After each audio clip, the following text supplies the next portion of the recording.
नमस्कार, जय हिंद प्यारे साथियों। मैं पारस सर हर भाई हर बहन का स्वागत करता हूं पारस फ्री एजुकेशन में। आप लोगों की डिमांड पर आज मैं संस्कृत का प्रैक्टिस सेट नंबर फर्स्ट लेकर आया हूं, जो कि आपके एग्जाम पैटर्न के अनुसार तैयार किया गया है। इसमें टोटल नंबर ऑफ क्वेश्चन 30 हैं, जिसमें कि गद्यांश पद्यांश भी है। आप सभी लोग इस प्रैक्टिस सेट को अवश्य लगाएं, जहां से आपको पता चलेगा एग्जाम में किस तरह के क्वेश्चन आते हैं और आपको इन्हें कैसे हल करना होता है। ठीक है, और आपका जो भी स्कोर रहता है हमें कमेंट बॉक्स में अवश्य बताएं। तो पहला प्रश्न क्या है, कहा गया है भाषा शिक्षकः छात्राणां दोषान् पश्येत्। अर्थात भाषा शिक्षक छात्रों के दोषों को देखता है। छात्र संशोधन संकेत के रूप में, अधिगम समस्या के रूप में, अधिगम के बाधक के रूप में या फिर अधिगम के संकेत के रूप में। तो ध्यान रखना, भाषा शिक्षक छात्रों के दोषों को अधिगमस्य संकेत रूपेण मतलब अधिगम के संकेत के रूप में देखता है। यहां पर हमारा करेक्ट आंसर ऑप्शन डी के साथ जाएगा। इसके बाद आते हैं हम प्रश्न क्रमांक 2 पर। भाषा अधिगम अधिगणों मध्य का भेदः। अर्थात यहां पर इसका अर्थ हुआ भाषा अधिगम और भाषा अधिग्रहण, इन दोनों के मध्य क्या भेद है। तो ध्यान रखना भैया, जो भाषा अधिगम होता है यह प्रयासजन्य होता है और भाषा अधिग्रहण होता है सहज रूप से। तो यहां पर जो हमारा करेक्ट आंसर है वो ऑप्शन सी के साथ जाएगा। ठीक है, अधिगम क्या होता है, प्रयासजन्य होता है और अधिग्रहण होता है सहज रूप से। ये तो आप हिंदी पेडागोजी में पढ़ भी चुके हैं, है ना। चलिए भाई प्रश्न क्रमांक 3 पर आते हैं। यहां पर कहा गया है यह शिक्षकः छात्रान् अधिकं बाल साहित्यम पठितुम प्रेरयति सह छात्राणाम। यहां पर कहा गया है यदि शिक्षक छात्रों को अधिक बाल साहित्य पढ़ने हेतु प्रेरित करता है तो वह छात्रों में संभाषण कौशल बढ़ाने की इच्छा रखता है, श्रवण कौशल बढ़ाने की इच्छा रखता है, पठन कौशल बढ़ाने की इच्छा रखता है या फिर लेखन कौशल बढ़ाने की इच्छा रखता है। तो ध्यान रखिए भैया, यदि शिक्षक छात्रों को बाल साहित्य पढ़ने के लिए प्रेरित करता है तो जो शिक्षक है वह पठन कौशल बढ़ाने की इच्छा रखता है। राइट आंसर यहां पर हमारा ऑप्शन सी के साथ जाएगा, क्योंकि भाई प्राथमिक स्तर पर बाल साहित्य के द्वारा पठन को रुचिकर बनाया जा सकता है। ठीक है, चलिए प्रश्न क्रमांक 4 पर आते हैं। यहां पर कहा गया है प्रथम कक्षायाः छात्राणां कृते भाषायाः पठनार्थम अधोलिखितेषु कतमा विषयः योग्यताम भवेत्। अर्थात यहां पर कहा गया है प्राथमिक कक्षा के छात्रों में भाषा पठन कार्य के लिए निम्न में से कौन सा विषय योग्य होगा। प्रथम कक्षा के छात्रों में भाषा पठन के लिए निम्न में से कौन सा विषय योग्य होगा। मेरा विश्व, परिवहन, मेरा देश या फिर मेरा परिवार। तो भैया बच्चा क्या है, प्रथम कक्षा का है। भैया बच्चे को सबसे प्रिय अपना परिवार होता है, ठीक है, और परिवार में ही वो पलता है, तो उसे परिवार से बहुत लगाव होता है। इसलिए सबसे योग्य विषय होगा मम परिवारः, मतलब मेरा परिवार। ठीक है, चलिए प्रश्न क्रमांक 5 पर आते हैं। और सभी से रिक्वेस्ट है भैया, वीडियो पसंद आए तो वीडियो को लाइक और शेयर करें, चैनल को सब्सक्राइब करें। ठीक है, चलिए अधस्तनेषु केन त्रिभाषा सूत्रम संस्तुतम। अर्थात यहां पर इसका अर्थ हुआ निम्न में से किसने त्रिभाषा सूत्र दिया था या संस्तुति की थी। तो भैया त्रिभाषा सूत्र दिया था कोठारी आयोग ने, ये हम सभी को पता है। तो यहां पर हमारा करेक्ट आंसर ऑप्शन सी के साथ जाएगा। ठीक है, देखिए संस्कृत की पेडागोजी और हिंदी की पेडागोजी भैया एक ही जैसी होता है, थोड़ा सा ही डिफरेंस होता है। ओके, और जो त्रिभाषा सूत्र के अनुसार प्रथम भाषा हिंदी, फिर अंग्रेजी और एक है स्थानीय भाषा। तो इस तरह से 3 भाषाओं की यहाँ पर बात की गई थी। चलिए प्रश्न क्रमांक 6 पर आते हैं। बोला गया है रचनात्मक कक्षायाम कवितायाः पाठन समय शिक्षकः। मतलब रचनात्मक कक्षा में कविता के पढ़ते समय शिक्षक, बताइए आप लोग रचनात्मक कक्षा में कविता को पढ़ते समय शिक्षक क्या करेगा? तो शिक्षक क्या करेगा? समूहेषु चर्चाम कविताम अधिकृत्य स्व मंतव्यम प्रदातुम छात्रान निर्देशयति। अर्थात यहां पर इसका अर्थ हुआ समूह में चर्चा करके कविता का अधिग्रहण कर अपने अपने विचारों को प्रदान करने के लिए छात्रों को निर्देश देगा। तो यहां पर हमारा करेक्ट आंसर जाएगा भैया ऑप्शन ए के साथ, क्योंकि कक्षा कैसी है? रचनात्मक कक्षा है। ठीक है, बाकी आप देख सकते थे इसमें क्या था, कंठस्थीकरण करने की बात की गई थी, यहां पर पुनरावृत्ति की बात की गई थी। ठीक है, यहां पर व्याकरण नियमों की बात की गई थी। ठीक है, तो इस तरह से भी आप वहां पर एग्जाम में ऑप्शन को क्रॉस कर सकते हैं। ओके, चलिए प्रश्न क्रमांक 7 पर आते हैं। भैया यहां पर लिखा है कथा श्रवण विधि शिक्षार्थी नाम कृते सहायक भवति। अर्थात यहां पर इसका अर्थ हुआ कथा श्रवण विधि शिक्षार्थियों के लिए सहायक होती है। बताइए जो कथा श्रवण विधि है इस शिक्षार्थियों में किसके लिए सहायक होती है? भैया यहां पर क्या है? कथा श्रवण विधि है। तो भैया सीधा सा अंदाजा लगा सकते हैं इस श्रवण कौशल को बढ़ाने के हिसाब से ठीक होगी। ठीक है, तो श्रवण मात्र कौशल, तो यहां पर क्या श्रवण मात्र कौशल है? तो ये तो भैया गलत है, लेकिन जो ऑप्शन सी में कहा गया है श्रवण संभाषण कौशल विकासार्थम, मतलब श्रवण संभाषण कौशल के विकास में सहायक होती है कथा श्रवण विधि। तो यहां पर हमारा करेक्ट आंसर भैया ऑप्शन सी के साथ ही जाएगा।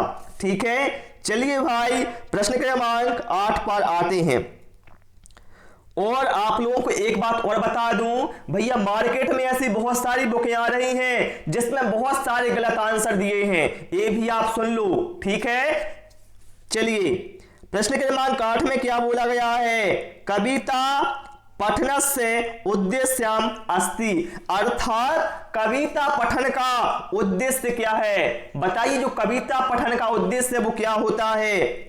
अनुभूति और विचारों का बोध है, धारा प्रवाह और शुद्धता का विकास, कविता को कंठस्थीकरण करना या फिर उच्चारण का विकास करना। तो देखिए भैया कंठस्थीकरण तो नहीं होता है, ना उच्चारण विकास होता है, ना ऑप्शन बी होता है, बल्कि कविता पठन का उद्देश्य होता है अनुभूति और विचारों का बोध है। राइट आंसर यहां पर हमारा ऑप्शन ए के साथ जाएगा। इसकी व्याख्या भी यहां पर लिखी हुई है, भाव विभाव तथा संचारी भावों का उद्गीत होना या सभी कविता पठन के उद्देश्य के अंतर्गत आती हैं।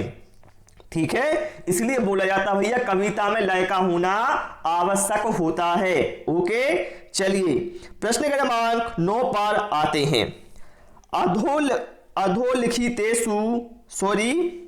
अधोलिखित वाक्येषु कतमं न समीचीनम।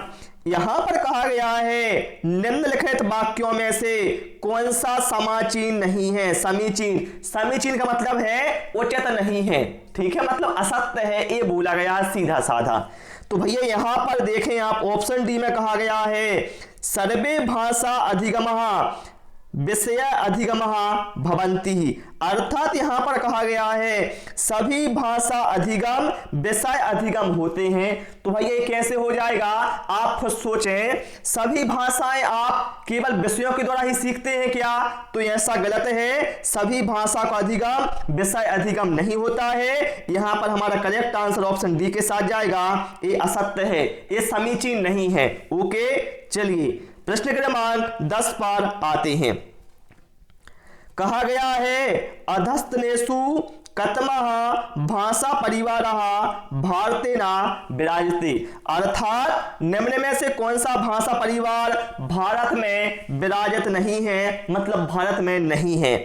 तो देखिए द्रविड़ तो है ना, तिब्बत बर्मन भी है और इंडो आर्यन है, लेकिन जो आल्ताइक लिखा है ऑप्शन सी में, यह भाषा परिवार भैया भारत का नहीं है। राइट आंसर यहां पर हमारा ऑप्शन सी के साथ जाएगा।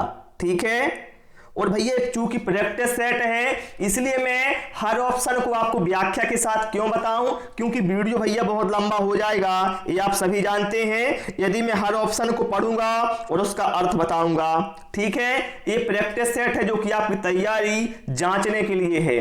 ठीक है, और आपको पता चलेगा कि क्वेश्चन कैसे आते हैं। कहा गया है पठनम नाम, मतलब पढ़ना नाम है। तो बताइए पढ़ना किसका नाम है? संपूर्ण शब्दावलियों को सीखना, इसका नाम पढ़ना है क्या? नहीं। अक्षरों और शब्दों का कूट ज्ञान? नहीं। भाषाधिगम का नाम पढ़ना है या फिर अर्थकरणम? तो भैया यहां पर हमारा करेक्ट आंसर हो जाएगा ऑप्शन डी के साथ, अर्थकरणम, मतलब अर्थ करने का नाम ही पढ़ना है। ठीक है, जैसे भैया यहां पर कुछ लिखा है और आपने पढ़ ही दिया तो कोई मतलब का नहीं है, इसलिए बोला जाता है जब भी आप पठन कार्य करते हैं तो साथ साथ उसका अर्थ ग्रहण भी करते चलें। ठीक है, नहीं तो मतलब ही नहीं है कुछ पढ़ने का, है ना। तो यहां पर हमारा करेक्ट आंसर ऑप्शन डी के साथ जाएगा। ओके, और मैं यही बात आप लोगों से बोलता हूं भाई, जब आपका माइंड बिल्कुल फ्रेश हो उसी समय आप अच्छी तरह से पढ़ाई किया करें, बिल्कुल एकाग्रचित होकर पढ़ाई किया करें, तभी आपको उससे बेनिफिट अच्छा होगा। ठीक है, चलिए प्रश्न क्रमांक 12 में क्या कहा गया है? सुंदरी एकस अभ्यास कार्यस्य नियोजनम कृतवती, मतलब सुंदरी एक अभ्यास कार्य का नियोजन करती है। यस्मिन् सा प्रत्येकम पंचम शब्द से लोपम कृतवती, उसमें वह प्रत्येक पांचवें शब्द का लोप कर देती है, यह अभ्यास कार्य है। तो भैया यदि देखिए कोई अभ्यास कार्य कोई सुंदरी नाम की लड़की करवा रही है जिसमें वह प्रत्येक पांचवें शब्द का लोप करवा रही है, तो यह कौन सा अभ्यास कार्य का अंतर्गत आएगा? तो भैया देखिए व्याकरण परीक्षा के अंतर्गत आएगा, लेखन परीक्षा के, अनुमान कार्य या फिर रिक्त स्थान पूर्ति परीक्षा। तो यहां पर देखिए, यहां पर चूंकि रिक्त स्थान तो है ना, क्योंकि 4 शब्द पहले से लिखे मिले, आपको 5वां शब्द लिखना है, तो हम कह सकते हैं इसका नाम होगा रिक्त स्थान पूर्ति परीक्षा। सोच समझकर आंसर देना है भाई मेरे, संस्कृत कोई ऐसा कठिन विषय नहीं है, बिल्कुल आसान है, हिंदी के ही जैसा है बस। ठीक है, चलिए प्रश्न क्रमांक 13 पर आते हैं। और जो हमारा दिमाग होता है भाई, आप जैसी यहां पर मतलब विचार रखेंगे उसी हिसाब से आपका दिमाग कार्य करते हैं।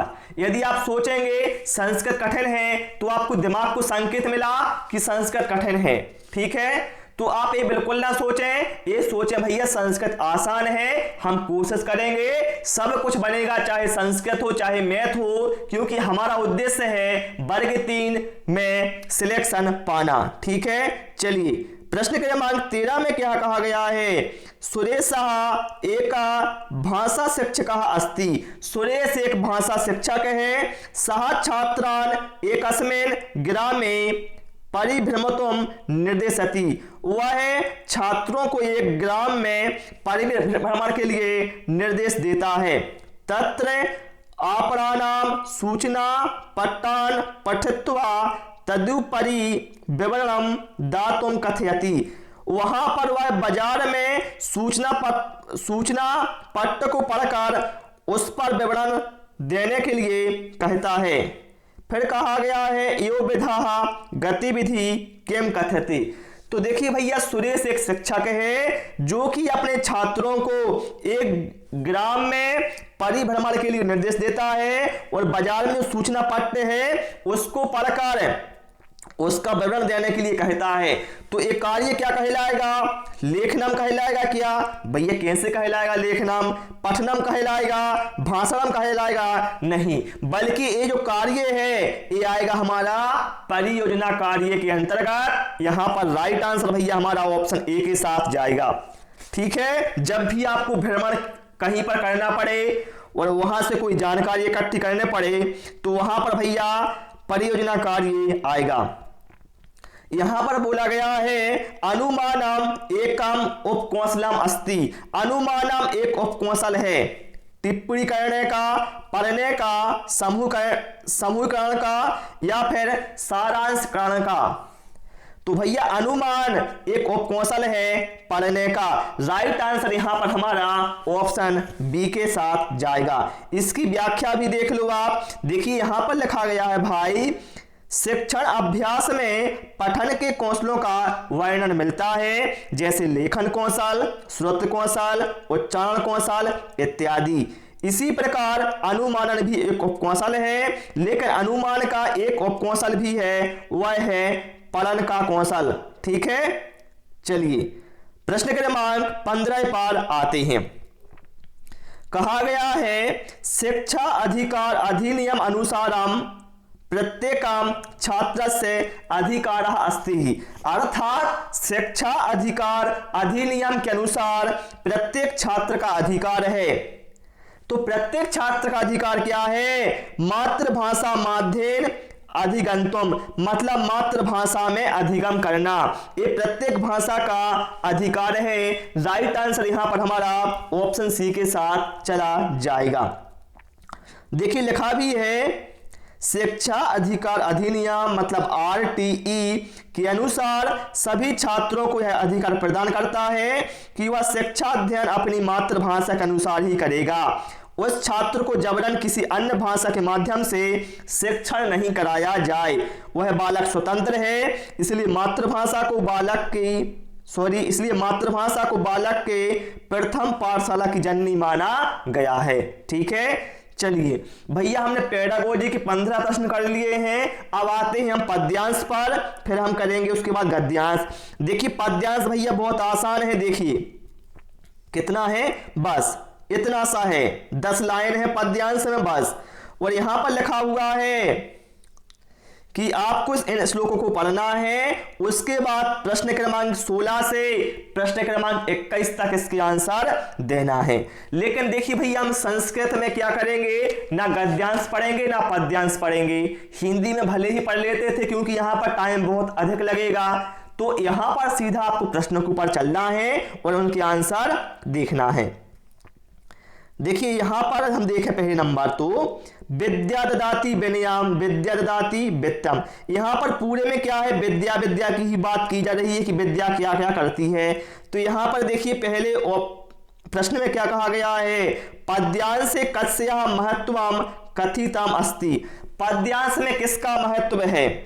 तो भैया देखिए पद्यांश में किसका महत्व बताया गया है, ना बंधुओं का, ना प्रधान का, ना दोषों का, बल्कि किसका, पद्यांश में विद्या का महत्व बताया गया है। इसलिए यहां पर हमारा करेक्ट आंसर ऑप्शन सी के साथ जाएगा। ठीक है भाई लोग, चलिए इसके बाद हम प्रश्न क्रमांक 17 पर आते हैं। कहा गया है विद्या जनानाम किम विमलम करोति। क्या है, विद्या जनानाम किम विमलम करोति। अब इसका हम देखते हैं। देखिए क्या है, विद्या जनानाम किम विमलम करोति। तो किम की जगह पर क्या आना चाहिए, यहां पर चित्तम करोति। ठीक है, इस तरह से आपको देख लेना है, जहां पर शब्द मिल रहे हों तो चित्तम आना चाहिए। देखिए ऑप्शन ए हमें चित्तम दिया है, कितना आसान है भैया। तो ऑप्शन ए यहां पर करेक्ट आंसर हो गया। आप जो क्वेश्चन में शब्द दिए गए हैं उन्हीं प्रश्नों को आप जो पद्यांश दिया गया है उसमें आपको खोजना है। ठीक है, थोड़ा सा अर्थ समझना है और आपको आंसर दे देना है। चलिए प्रश्न क्रमांक 18 पर आते हैं। कहा गया है बंधु भी का ना विभाज्या। क्या है, बंधु भी कहा ना विभाज्या, मतलब किसका विभाजन नहीं हो सकता, यहां पर कहा गया है बंधुओं के बीच। तो इसको हम देख लेते हैं। देखिए यहां पर कहा गया है विद्या कदापि लोके नहीं बंधु भी विभाज्या, ये यहां पर कहा गया है। तो चलिए इसका हम आंसर देख लेते हैं क्या होगा। तो यहां पर हमारा क्या होगा, विद्या लिखाना, वहां पर विद्या बंधु ही कहा ना विभाज्या, मतलब विद्या का बंधुओं के बीच विभाजन नहीं होता है। सही बात है, जो विद्या है भैया ना उसका बंटवारा हो सकता है ना वह चोरी हो सकती है, आप सभी जानते हैं इतना तो। ठीक है, चलिए प्रश्न क्रमांक 19 पर आते हैं। अब देखिए भाई यहां पर क्या कहा गया है, आदूरम दूरम करोति इति भावस्य कृते कहा प्रयोगः। मतलब यहां पर ये कहा गया है आदूरम दूरी करोति, इसके लिए यहां पर किसका प्रयोग किया गया है। अब देखिए यहां पर भैया 4 ऑप्शन मिलेंगे, आपको मिलेंगे ना। देखिए तो आपको क्या करना है, इन 4 ऑप्शनों में से देखो आप कौन सा ऑप्शन यहां पर आपको दिया जा रहा है, ठीक है, वही अपना करेक्ट आंसर होगा। ठीक है, देखते हैं किसका प्रयोग किया गया है, कोई अलग से आपको दिमाग नहीं लगाना है। ठीक है, तो देखिए यहां पर कहा गया है भैया मेरे, विद्या निहंति दोषम विद्या निहंति भारम दूरी करोति विद्या सकलम मनोविकारम। तो यहां पर क्या है, दूरी करोति भी यूज हुआ है। ठीक है, और आपको कुछ भी वहां के जो वाक्य हैं वो आपको नहीं मिलेंगे, यहां पर केवल दूरी करोति यहां पर हमें मिला है। तो यही भैया अपना करेक्ट आंसर होगा। देखा है आपने ऑप्शन ए में दूरी करोति। बस इस तरह से आपको इसी तरह से पद्यांश को सॉल्व करना होता है। अब चलिए हम प्रश्न क्रमांक 20 पर आते हैं। यहां पर कहा गया है कीर्तिम इति पदस्य विपरीत अर्थक अस्ति। अब देखिए इसका अर्थ भैया आप सीधा भी दे सकते हैं, इसका मतलब उत्तर आप सीधा भी दे सकते हैं। यहां पर कहा गया है कीर्ति, इस पद का विपरीत अर्थ क्या है, विपरीत अर्थक नास्ति। मतलब कीर्ति शब्द का विपरीत शब्द बताने में से कौन सा नहीं है। विपरीत का मतलब होता है विलोम, ये तो आपने हिंदी में ही पढ़ा है ना। तो यहां पर हम देखें क्या है, यस भैया, जो यस और कीर्ति है ये एक दूसरे के क्या है, पर्यायवाची है, ना कि विलोम। तो हम कह सकते हैं जो यस शब्द है यह कीर्ति का विपरीत अर्थ या विलोम शब्द नहीं है। राइट आंसर यहां पर हमारा ऑप्शन डी के साथ चला जाएगा। ओके, चलिए प्रश्न क्रमांक 21, विद्या बलम कुत्र कुत्र प्रधानम भवति। मतलब विद्या बल का जो कहां कहां पर प्रधान होती है। चलिए इसका आंसर तो भैया हम यहीं पर देख लेते हैं।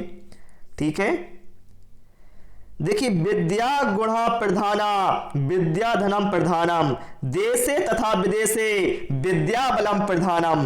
क्या है, देश और विदेश में विद्या बल प्रधान होता है।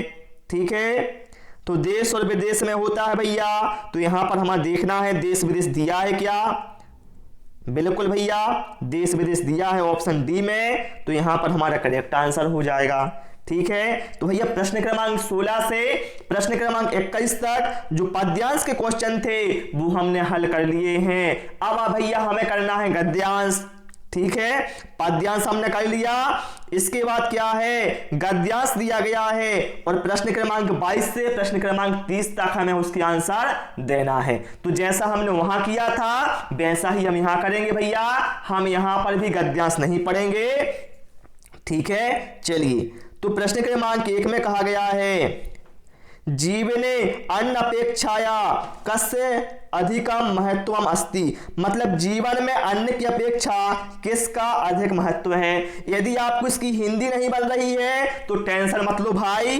जीवने अन्न अपेक्षायाम कस्य अधिकम महत्वम अस्ति, ये जो शब्द दिए हैं यहां पर आप देखो तो देखिए पहले ही लाइन में आपको मिलेगा जीवने अन्न अपेक्षायाम जलस्य अधिकम महत्वम अस्ति। किसका, जल का। तो यहां पर हमारा करेक्ट आंसर भैया क्या होना चाहिए, जल होना चाहिए। ठीक है, जलस्य।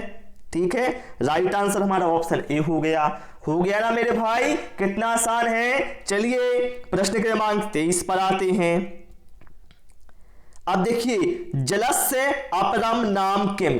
आप चाहे तो वहां भी देख सकते हैं, ऐसी बात नहीं वहां भी देख, लेकिन जो आप आंसर सीधा दे सकते हैं जैसे पर्यायवाची हो गया, विलोम हो गया, तो ये तो भैया आप सीधा भी देख सकते हैं।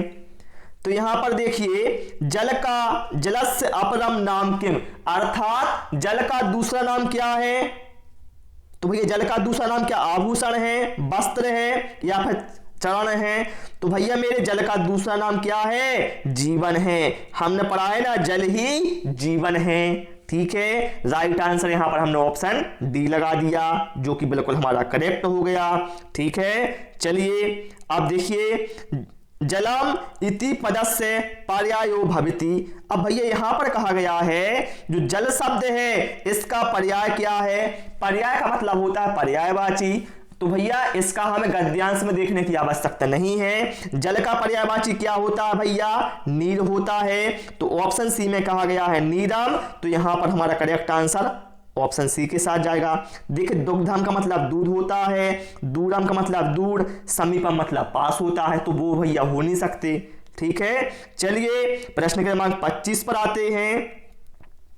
अब देखिए यहां पर कहा गया है मेरे भाई एकत्रीकृतम इति पदस्य कृते गद्यांश यस्मिन् कहा शब्दः प्रयुक्तः। यहां पर कहा गया है कि एकत्रीकृतम मतलब एकत्रित करना, इसके लिए इस पद के लिए गद्यांश में कौन सा शब्द प्रयोग हुआ है? तो आप चाहे गद्यांश में भी देख लें और यहां पर आप चाहें तो सीधा भी देख सकते हैं।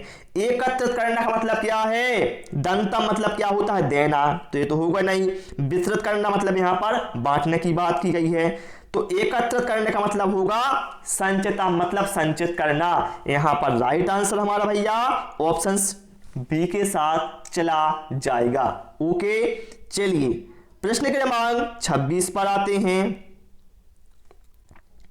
यहां पर कहा गया है तृणादीनी केशाम आहारः भवन्ति। आप चाहे तो वहां पर भी इसका अर्थ देख सकते हैं। ठीक है, लेकिन मैं आपको सीधा बता दे रहा हूं। आप भैया एक काम करना, गद्यांश को अच्छे आराम से पढ़ लेना। ठीक है, देखिए मैं आराम से इसको करते जा रहा हूं। आप लोग क्या करना भैया, इसको पुश करके सारे गद्यांश को आराम से समझ लेना, जिससे आपको कोई डाउट होगा भैया तो वो क्लियर हो जाएगा। देखिए यहां पर कहा गया है तृणादीनी पशुनाम आहारः, मतलब जो तृणादीनी है मतलब जो घास फूस है किसका आहार होता है? पशुओं का होता है। यहां पर हमें आंसर भी उसका मिल गया। ठीक है, चलिए तो हम वहां पर उसका आंसर देते हैं। जो घास फूस है किसका आहार होता है? पशुओं का होता है। देखिए सर्प, देखिए यहां पर क्या है, सांपों का आहार क्या घास होगा? पक्षियों का आहार घास होगा, या फिर मछली का आहार घास होगा? तो भैया वो तो हमने पहले ही क्रॉस कर दिए थे। राइट आंसर यहां पर हमारा ऑप्शन बी के साथ ही चला जाएगा। चलिए अब कहा गया है उद्योगानां विकासः किम अपेक्षित, अर्थात उद्योगों का जो विकास है किससे अपेक्षित है? तो भैया सीधा आंसर दे सकते हैं आप, पुष्प शक्ति, वृक्ष शक्ति, नापीत शक्ति। भैया उद्योगों के लिए क्या है? भारी मात्रा में विद्युत की आवश्यकता होती है, हम सभी जानते हैं। राइट आंसर ऑप्शन डी के साथ चला जाएगा। चलिए प्रश्न क्रमांक 28 पर आते हैं और एक प्रश्न में यहां पर आपको लास्ट वाला प्रश्न करने को भी दूंगा, प्रश्न क्रमांक 30, जिसका आंसर आप हमें कमेंट बॉक्स में देंगे। चलिए यहां पर कहा गया है सर्वविदितः पदस्य पर्यायो भवति, अर्थात सर्वविदित यह जो पद है इसका पर्यायवाची क्या है? तो भैया सर्वविदित का मतलब क्या होता है? जो सभी को पता है, अपन बोलते नहीं है सर्वविदित है कि भारत एक कृषि प्रधान देश है ना, ऐसा बोला जाता है ना। तो भाई मेरे सर्वविदित का मतलब होता है सभी को ज्ञात है। तो यहां पर हमारा करेक्ट आंसर जाएगा ऑप्शन ए के साथ। ठीक है, चलिए प्रश्न क्रमांक 29 पर आते हैं। नद्या राष्ट्र जीवनम कथम कुर्वन्ति। जो नद्या का मतलब क्या है? नदियों से मतलब है। नदियां क्या करती हैं राष्ट्र जीवन का? सिद्धि रहित करती हैं क्या? पर्वतम या लक्ष्य विहीन या फिर सर्वसंपन्नम। तो भैया हम सभी जानते हैं नदियां क्या हैं, हमारे लिए बहुत ही आवश्यक होती हैं। इनसे ही क्या हमारे जो देश की व्यवस्था होती है, आर्थिक व्यवस्था, वो सही होती है। और देखिए विभिन्न प्रकार की जलापूर्ति होती है वो की जाती है। तो यहां पर हमारा राइट आंसर क्या होगा? सर्वसंपन्नम। ठीक है, चलिए प्रश्न क्रमांक 30 पर आते हैं। परीक्षणे कृतकहि इति प्रयुक्त पदस्य अभिप्रायः। जो यहां पर भैया इस गद्यांश में कृतकहि शब्द आया है, इसका क्या अभिप्राय है, आपको इसका आंसर हमें कमेंट बॉक्स में देना है। मैंने गद्यांश आपको पहले बता दिया था, आप वीडियो पोस्ट करके उसको पढ़ लेना, फिर आप इसका आंसर हमें कमेंट बॉक्स में देना, क्या होगा वहां पर करेक्ट आंसर। तो प्यारे साथियों, आज इस क्लास में इतना ही। उम्मीद है आपको क्लास पसंद आई होगी। क्लास पसंद आई हो सभी से रिक्वेस्ट है, वीडियो को लाइक और शेयर करें, चैनल को सब्सक्राइब करें। Thanks for watching this video.